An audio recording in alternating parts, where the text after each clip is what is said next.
This is a Bolts and Bolts podcast. Welcome to the Bolts and Bolts mini podcast. Here with a special guest. You might recognize him, you might not. If you do recognize him, we can be friends. But we've got with us today. You want to introduce yourself? I'll introduce myself. I'm Ian Johnson. And who are you? I am Ian Johnson from Big Tire Garage, which is a fake shop where we make TV shows for Discovery Channel. Yeah.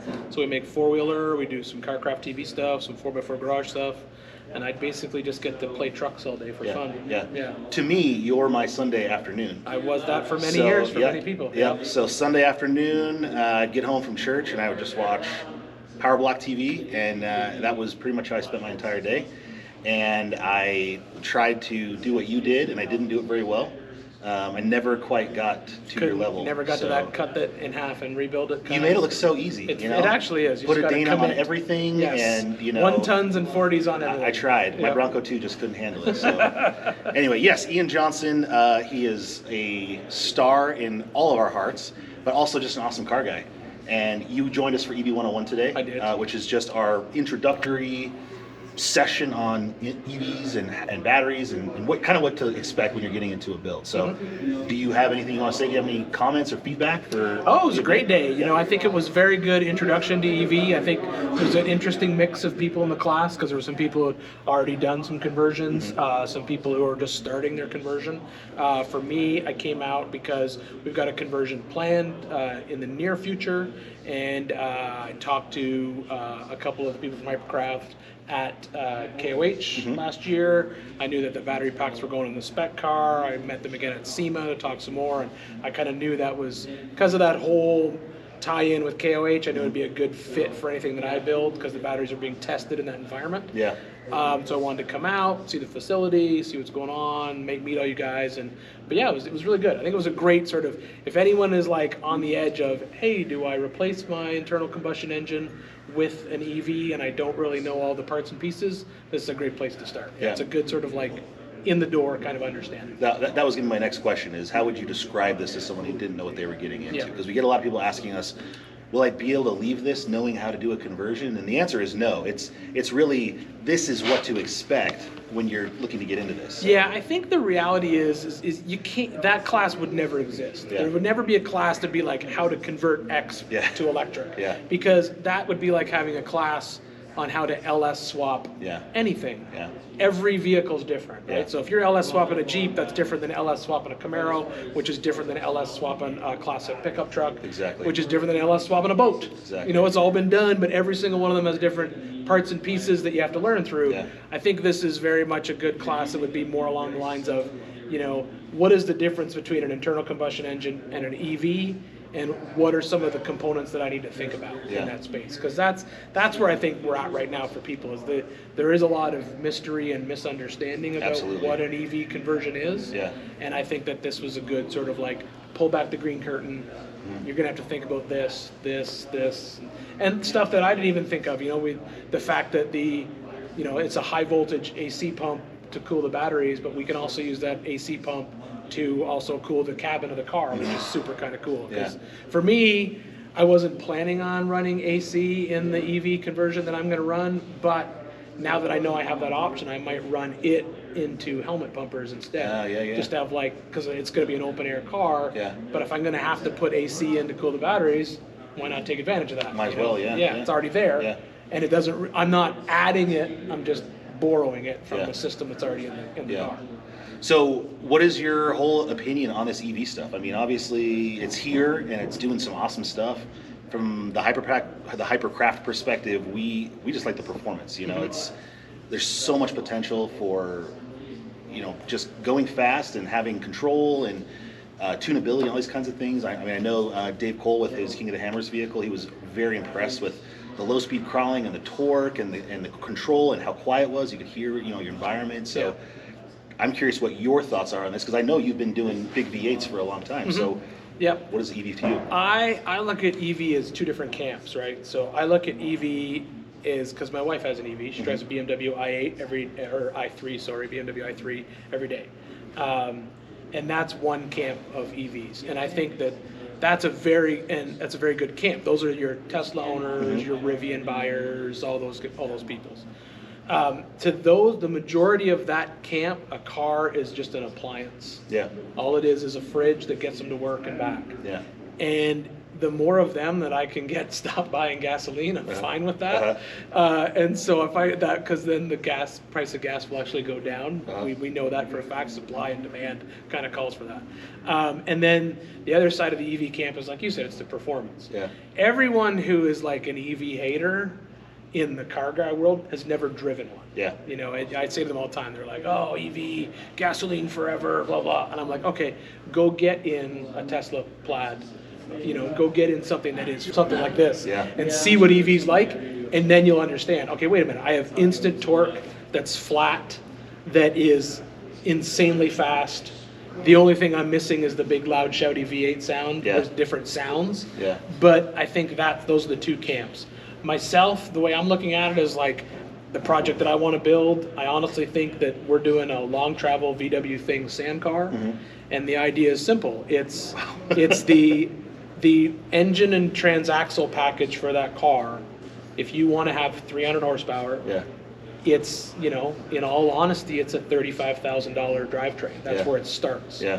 And it's not, you can't drive it on the street. It's a sequentially shifted box. It has to be rebuilt every year. It's not a friendly car. It's a fun car in the sand. Yeah.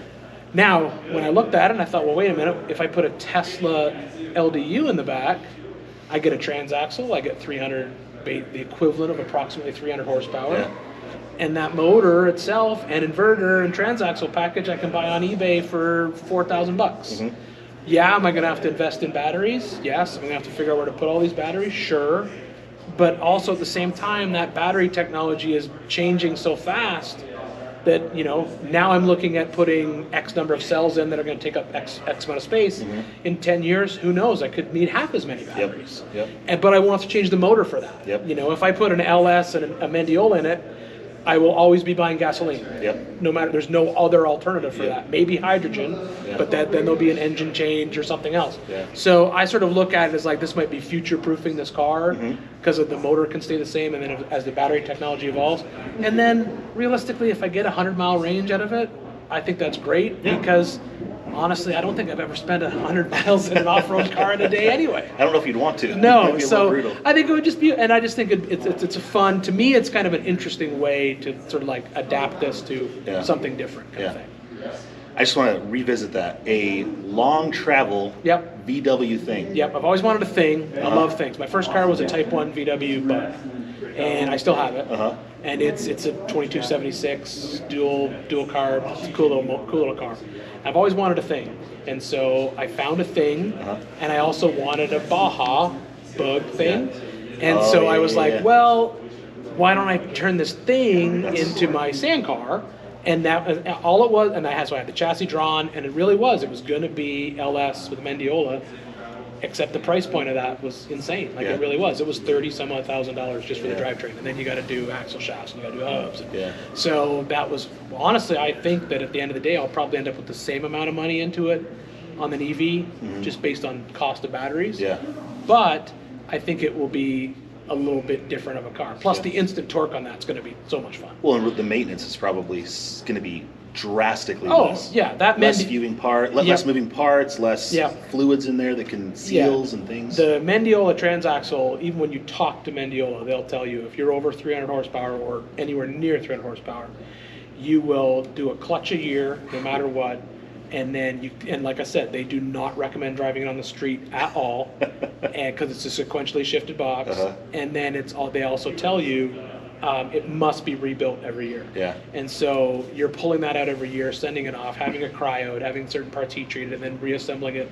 And that's a $5,000 bill every year just to use it again next year. So if we can get a Tesla LDU in the back that has a good, I mean, these sand cars you might do 500 miles a year if you're really using it type of thing. And in that case, that motor is probably never going to even have to be serviced. So. Yeah, that's one thing that we hear a lot from the racing camps is, we just want to race. We don't want to have to fix all the time. We don't want to be stuck in the pits. We want to be out there. And so I think that's something that a lot of people don't realize is that there's a lot less maintenance involved, and they can be doing a lot more fun. Sure, there's some restrictions right now, but I mean, we're at the very beginning of this EV adventure. it's only going to get easier and more efficient and more powerful. So it's pretty exciting. Yeah. So 2 takeaways from what you just said. Sorry, you had something to say. What were you going to say? Oh, I was just going to say, I always also tell people that we're at the point in EV where we were when fuel injection first came out. Yes. Like I started the trade in the late 80s, early 90s, and we had computer controlled carburetors, which were garbage. And then we transitioned into Chevy's tune port injection, which was good, but not great. And then eventually worked our way through. And nowadays, if you're a true performance individual, you would not be you don't put a carburetor on a vehicle. Yeah. You put fuel injection on it. Yeah. So I think we're at that point right now. We're at the point right now where EV is so new and so fresh. There's so many players in the game. There's so many different things happening. There's like no rules right now. Everyone's still trying to find the right package. That I think that's where we are. I think it's going to ramp faster than fuel injection did. I think in 5 years we'll be in a situation where people are just be like, why would I put an LS in that? I can buy package X, cascading motion, motor this, hypercraft battery Y, a VCU X, and I know it'll all work together, and I buy the kit W off the internet. Like one-click Summit Racing Shop, and over the weekend I do an EV swap. I think in 5 years you'll be there, and I think that's where it's headed. And I think that it just makes the car. The reality is most hot rods are like EVs. Like my wife drives in my mind, the perfect EV. It's a small car. She drives 40 miles twice a week. That's all she's got to drive. If you're honest with yourself, you probably drive your hot rod maybe 40 miles a month. It's not, you're not out there ripping around every day in it. So, doing an EV conversion on it, if it makes you use it the same, and you have the same amount of power and the same amount of fun, that's all that matters. We hear a lot of shops say that they got a lot of customers that they bring their car in every spring because it needs maintenance from sitting all through the winter. They take their kids to the ice cream shop, their grandkids to the ice cream shop. That's all they could take it to the car show in the summertime, and then they park it up for winter. And so they're like, dude, these guys need EVs. They can just park it, plug it in, and then drive it. You know? So it's got everything that you love about your car, but just none of that maintenance, none of that headache. So obviously, I'm a huge gas fan, and so you can't. They're totally different camps. They're totally different worlds. But I don't think it's going away. There are so many good things about electric, and there are so many cool things about gas. My car's parked over there. It's gas. We were at PRI last year, and we were talking about EV, and then we were having the same conversation, and then a 4,000 horsepower Pro Mod starts up, and that you cannot ignore that. But so I say, I think it's Jay Leno said it best. It was the truth. He said, when the horseless carriage came out, horses didn't go away. It's just people who like horses own horses, and they value the horses more. So I think what will happen is, 10, 15 years, we'll be in a situation where it's like, if you have internal combustion engine hot rod or rock crawler or race car, you'll go on Amazon and you'll have your 50-gallon drum of race fuel drone delivered, and then you'll take it to the racetrack and you'll burn that 50 gallons. Then you'll come home and you'll probably tow it home with your EV powered. Hopefully, I've always said that a self-driving car is the seventh circle of hell because I like driving. But then there's times when I get in my tow rig and I'm like, man, if I could just put Moab, Utah, climb in the back, fall asleep, and wake up 24 hours later, that'd be pretty sweet. Or if everyone blocking you while you were trying to move at freeway speed would get out of your way automatically because they weren't driving. That would be perfect. Get off your phone, sit in the passenger seat, let the car do the work. Exactly. So, all right, so one of the biggest takeaways I got here is that Ian Johnson recommends that you buy your significant other an EV to bring gas prices down so that we can all enjoy it. That would be a great idea. Right, you heard it here first. All right, so let's all go buy our significant others an EV, and we'll get this going. Ian, it's been incredibly awesome to talk to you. I ran into you at PRI a couple years ago, and I was very excited to see you. I snapped a very awkward photo, and it was very fun. I've enjoyed this job because I've been running into so many people that I've fallen in love with as a kid and as I've been getting older. So I'm really stoked that you came to EV 101 today, that you came to visit us and just chat with us, and you had time for us. So hopefully we can check in with again in the future, and we can see this long travel VW thing in the sand. Yeah, you'll see it soon. Okay, It'll be cool. We're stoked. All right. Good luck with your build, man. Thank you. Thank you.